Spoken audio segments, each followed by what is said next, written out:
എല്ലാവർക്കും നമസ്കാരം. നാളെ മുതൽ നമ്മൾ സ്കൂളുകൾ തുടങ്ങണല്ലേ. അപ്പോൾ ഒരുപാട് രക്ഷിതാക്കൾക്ക് സംശയങ്ങളുണ്ട്. ഈ ലഹരി അല്ലെ ഒരുപാടായി MDMA പോലത്തെ ലഹരികൾ, കഞ്ചാവ് പോലത്തെ ലഹരികളൊക്കെ ഒരുപാടായിട്ട് കുട്ടികളിലേക്ക് എത്തുന്നുണ്ട്. അപ്പോൾ നിങ്ങൾക്ക് അറിയാൻ വേണ്ടിയിട്ടാണ് ഇത് നമ്മുടെ കുട്ടി അറിയാതെ ഇപ്പൊ ഞങ്ങൾ പിടിക്കുന്ന മിക്ക കേസുകളിലും കുട്ടികൾ ലഹരി ആദ്യത്തെ ഒരു 2-3-4 പ്രാവശ്യം കുട്ടിക്ക് കൊടുക്കുന്നത് കുട്ടി അറിയുന്നില്ല.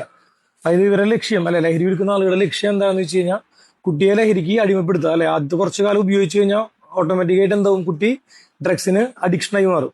അപ്പോൾ ഈ ഒരു സ്റ്റേജിൽ കുട്ടി അറിയാതെ ചിലപ്പോൾ ഐസ്ക്രീമിലാവാം അല്ലെങ്കിൽ മിഠായിലാവാം, പല തരത്തിലുള്ള ഭക്ഷണ പദാർത്ഥത്തിലൂടെ ആവാം കുട്ടിക്ക് എന്ത് കൊടുക്കുന്നത്, ലഹരി കൊടുക്കുന്നത്. അപ്പോൾ നമുക്കിത് അറിയാനായിട്ട് ചെറിയൊരു ടിപ്പ് എന്ന് വേണമെങ്കിൽ നമുക്ക് പറയാം അല്ലെ. നമുക്ക് എങ്ങനെ മനസ്സിലാക്കാൻ പറ്റും? അപ്പോൾ നിങ്ങൾ അധ്യാപകരും രക്ഷിതാക്കളും നിങ്ങൾ ശ്രദ്ധിക്കുക, കുട്ടികൾക്ക് നിങ്ങൾ പറഞ്ഞു കൊടുക്കുക.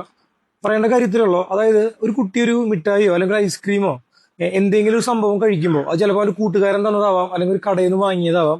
ഇങ്ങനെ എന്തെങ്കിലും ഒരു സംഭവം കുട്ടി കഴിക്കുമ്പോൾ സാധാരണ നമ്മൾ കഴിക്കുമ്പോൾ നമുക്കൊന്നും ഉണ്ടാവില്ല അല്ലെ, ഒരു മധുരം ഉണ്ടാവും അല്ലെങ്കിൽ അതിന്റെ ടേസ്റ്റ് അറിയുമെന്നല്ലാതെ കുട്ടിക്ക് അമിതമായിട്ട് ക്ഷീണം തോന്നുക, അല്ലെങ്കിൽ വളരെയധികം സന്തോഷവാനാവുക, അല്ലെങ്കിൽ വളരെയധികം ചിരിച്ച് സന്തോഷം വരുന്ന അങ്ങനത്തെ ഒരു അവസ്ഥയിലേക്ക് എത്തുക. അപ്പോൾ ഈ ഒരു പറയുന്ന എന്തെങ്കിലും ഒരു ഭക്ഷണ പദാർത്ഥം അല്ലെങ്കിൽ എന്തെങ്കിലും ഒരു ഡ്രിങ്ക്സ് കഴിച്ചതിന് ശേഷം കുട്ടിക്ക് എന്തെങ്കിലും അസ്വാഭാവികമായിട്ട് തോന്നുന്നുണ്ടെങ്കിൽ കുട്ടിയോട് നിങ്ങൾ പറയേണ്ടത് നിർബന്ധമായിട്ട് അത് ആരോട് പറയണം? ഒന്നില്ലെങ്കിൽ രക്ഷിതാക്കളോട് പറയാ, അല്ലെങ്കിൽ അവർക്ക് ഏറ്റവും വിശ്വസ്തനായിട്ടുള്ള ഒരു അധ്യാപകനോട് പറയാ. അതിനുശേഷം നിങ്ങൾ എന്ത് ചെയ്യുക, അത് നിരീക്ഷിക്കുക. കാരണം കുറെ സ്ഥലങ്ങളിൽ നമ്മൾ സ്കൂൾ പരിസരങ്ങളിലെ കടകളിൽ നിന്ന് നമ്മൾ ലഹരി പദാർത്ഥങ്ങൾ നമ്മൾ പിടിച്ചിട്ടുണ്ട്. ഈ ഐസ്ക്രീം വണ്ടികളിൽ വരുന്ന ആളുകൾ ലഹരി കൊടുത്തിട്ട് അത് നമ്മൾ പിടിച്ചിട്ടുണ്ട്. അതുപോലെ ഒപ്പം പഠിക്കുന്ന സഹപാഠികൾ ചോക്ലേറ്റ് രൂപത്തിൽ കുട്ടികൾക്ക് ലഹരികൾ കൊടുത്തിട്ട് ഇത് നമ്മൾ പിടിച്ചിട്ടുണ്ട്. അപ്പോൾ എങ്ങനെയൊക്കെയാണ് നമ്മുടെ കുട്ടികളിലേക്ക് ലഹരി വരുന്നത് എന്നുള്ള കാര്യം നമുക്കറിയാൻ സാധിക്കില്ല.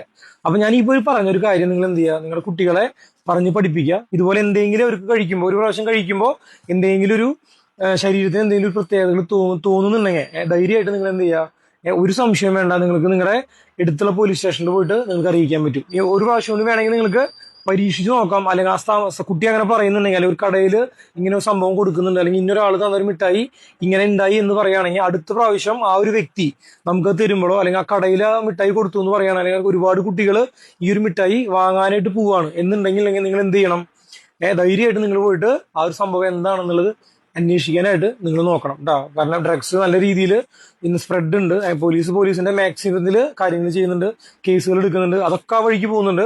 പക്ഷെ നമ്മളും കൂടിയും കുറച്ചും കൂടിയും അലർട്ടായാൽ മാത്രമേ ഈ പറയുന്ന കാര്യങ്ങൾ നമുക്ക് ശ്രദ്ധിക്കാൻ പറ്റുള്ളൂ കേട്ടോ. സ്കൂളൊക്കെ തുടങ്ങി, എല്ലാവരും നല്ല കുട്ടികളായിട്ട് പഠിക്കുക, അപകടങ്ങളായിട്ടുള്ള അവസ്ഥകളിലേക്കൊക്കെ പോവാതിരിക്കുക കേട്ടോ, മിടുക്കന്മാരാവുക. ബാക്കിയുള്ള കാര്യങ്ങൾ കുറച്ചും കൂടി അഡ്വാൻസ് ആയിട്ട് പറയാനുണ്ട് അടുത്തൊരു വീഡിയോയിൽ എല്ലാവർക്കും വേണ്ടി അത് ചെയ്തു തരുന്നതാണ് കേട്ടോ. Thank you.